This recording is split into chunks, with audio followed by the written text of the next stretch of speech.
Okay, so I'm going to show you how I bind one of these journals. I did choose some different threads for different journals. This is a waxed thread. It's nice, but you don't have to use that. You can just use, really any sort of thing that you want. Sorry about this huge mess. I kind of need a mess a little bit when I'm crafting, or at least I need the permission to be able to make a mess. So that's what I'm doing there. Okay, I'm going to use this. This is like scrap that I had. I think I must have cut like the wrong length or something of a wax thread, so I'm going to use that for this one. You can also, like this is one I'm going to use something else. It's not waxed, but if I wanted to, I could run it through like this little waxer that I have that will put wax on it. Anyway, this is the journal I'm going to bind. So I have all my signatures in here right now. And, you make sure that they line up with a little bit of space around the edges. This one is shifted a little bit, but it's fine. I'm just going to leave it. Okay, I put an envelope in the center because then after it's done, I glue this shut and cut the edge off of this, which I actually should have done before I put it together, but it's fine. I can still do it afterwards. It just maybe a little bit harder. So now, let me just check, make sure that you can see this. Okay. This is an awl. And I also just call it a hole poker. Some people like to measure.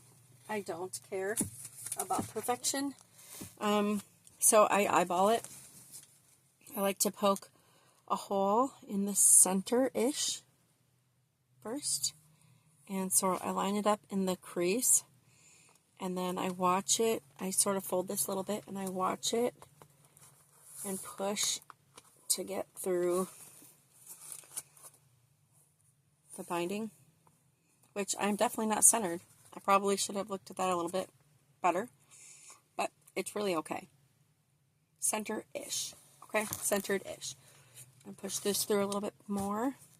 And then I like to come around an inch, a little bit more maybe from the edge.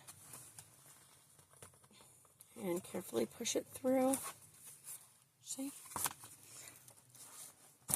And then the same on this side. I'm going to come about an inch from the edge. And I like to bend it a little bit because you're more likely to actually get it on the fold than if you're not bending it. I don't know, it just sort of helps direct the awl a little bit better. This is very sharp, okay? Don't just do this like towards a table. This is a self-healing mat. Use that. Use cardboard. Use a thick book. Something specific to aim it toward. Don't just do it towards your desk, okay? So, that. My holes are punched. It's really this easy, you guys, okay? And then I have a needle. You get different sizes. I don't know why my light just dimmed. That was strange. Okay. It is what it is. My light dimmed. This is a thinner one and this is a thicker one. I'm going to use the thinner one, I think, because this is a pretty thin thread. But I would use the thicker one if I needed to. So, thread it. Don't knot the end, of course. I think I'm going to have my ties on the outside of this book. So I'm going to start on the outside. I like to go through the middle first. This is the tricky part when you go from the outside, is making sure that you get it on the inside. Oh, I poked an extra little hole. That's really okay, okay? And then pull it, but not all the way through. There's a tail. Go through another hole from the inside out. That one's much easier because that's the direction I poked it through to begin with. Come all the way to the top one. Put it through. A little bit hard to see because my light's out or nearly. And some of this is just trial and error, okay? Sometimes you need to wiggle it around a little bit to find the hole when you're going from the outside in. Oh, there it is. I wiggled it a little bit. Found it. It's pretty short if I do this, so I'm going to adjust this so that my tail is not quite so long in the center. And then, whoops, I went the opposite direction with that. And then pull that one. And then I'm going to go through the same hole in the center out again. This time I want to come out on the opposite side of this long thread here. Which, if you don't get it, you can always just redirect it with your fingertips. And then I pull the needle off. And we're going to pull this one tighter. Make sure that all of your threads are tight throughout. And then I'm going to tie what I believe is a square knot. So I'm going to pull these tight again. So go this way. And then go the other way with the other one. I don't know if that's correct. Whatever. And then I knot it 3 times. And I'm going to tie a bow with this one. I did not have a lot of thread here because it was almost too short. So I'll tie a small bow. And then I tie these 2 parts of the bow together, the loops, and that is it. Okay, so now you can take all the clips off because your book is tied together. Alright, so the book is tied together, nothing's going to fall out. Now I like to go through and I'm going to grab a bone folder here and press all the pages.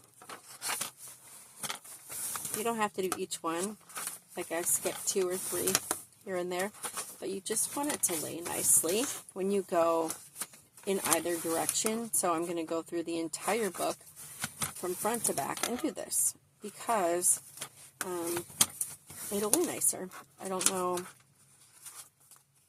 there is a reason for it, but I suppose the way that it's just folded up in there, it tends to lay like nicer one way, but if you do this, it'll lay nice both ways, all the ways, and it just sort of makes everything married and happy, a little happy journal. And might as well do that. So now this whole thing is joined together and lays nicely and flips nicely.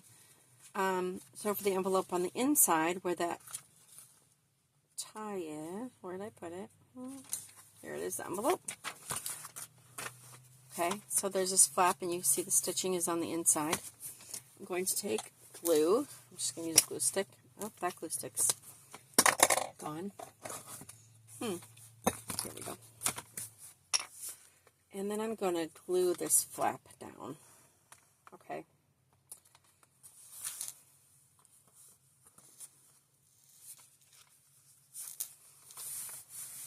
So the flap is nice and glued down, and everything is sort of protected a little bit in there, I suppose.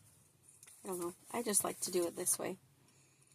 And then I'm going to trim the edge of this envelope off. Sometimes I trim the edge on top. Maybe I'm going to do that this time. I think so. Being very careful. Just going to trim it across. Not perfectly even. That is why I should have done it beforehand. But it's okay. And then I'm actually going to do a little half circle punch in here. Maybe, if this will work. This is a very vintage paper. Sometimes this works, sometimes it doesn't. Nope, it didn't work. Womp womp. Okay, so you get to watch some troubleshooting here. So now I'm going to take a piece of the wrap paper. I like the sound of tearing paper. I'm going to insert this, and then I'm going to try to punch this against, because sometimes it needs like a double layer. Haha. Perfect. Okay. I don't know if you can see, but now, let me pull a little paper out. Now it's punched here, it has a little hole, and then I can stick something in there. The only thing that happened is because this paper is really old, it's split here. So later I will tape that. Tape and glue fixes everything. But now I've got this pocket right in the center, and my inside stitches are concealed, which I kind of like that. I've got pockets here, flip outs, all kinds of things. There's a pocket back here. So next, you'll see me fill, or at least you'll see them filled, maybe, with different kinds of ephemera. And I can show you what that looks like later, too. This pocket, I did not hole punch, or circle punch. And this side is not folded. I did just the back side. Okay? So, that's how you bind a book. It is very, very simple, you guys. Like, ridiculously simple. So, this journal is essentially done. But I like to put some stuff in the pockets and everything, and maybe add some tabs and stuff. So that is what I'm going to do next, after the rest of these journals are bound. So stay tuned.